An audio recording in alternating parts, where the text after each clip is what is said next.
Почитувани граѓани, почитувани новинари. Мерките и политиките во делот на енергетиката што ги презеде владата и институциите предводени од Социјалдемократскиот сојуз на Македонија даваат реални и видливи резултати. По успешното монтирање на трансформаторот на блок 3 во Рек Битола, за прв пат после долг временски период беа ставени во функција сите домашни расположливи енергетски капацитети.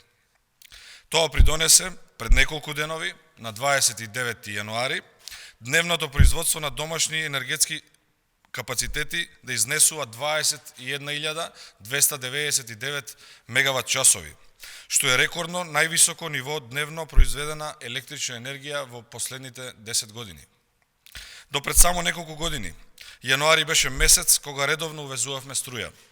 А оваа година не само што ги задоволуваме сите потреби, туку имаме извоз.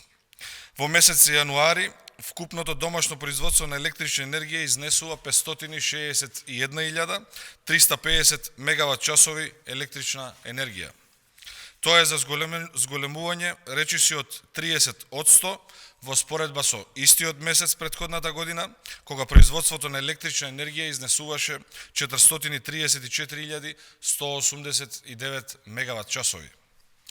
Сето ова е во согласност со планот за 2023 година, со кој се предвидува зголемување на годишното производство на електрична енергија за 20% во однос на 2022 година.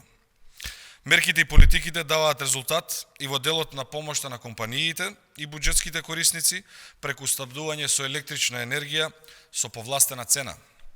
Благодарение на оваа мерка, штипското јавно претпријатие ИСАР за месец декември доби пониска сметка за 1,4 милиони денари, а Прилепски водовод за 50% пониска сметка за истиот месец.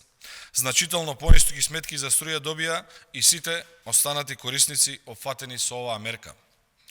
На 20 јануари завршува повикот на ЕСМ за пријавување на компаниите од прехранбената индустрија, основни и средни училишта и јавни комунални претпријатија за снабдување со струја по фиксна, субвенционирана од 1 февруари.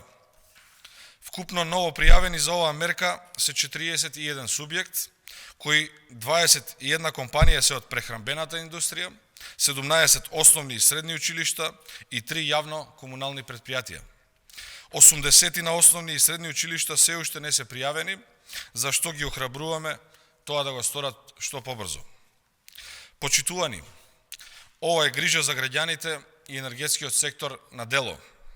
Владата предводена од Социјалдемократскиот сојуз на Македонија и премиерот Димитар Ковачевски продолжува со одговорен и ефикасен пристап во пронаоѓање нови решенија што ќе унапредат нашата енергетска независност и ќе обезбедат пониски трошоци за електрична енергија.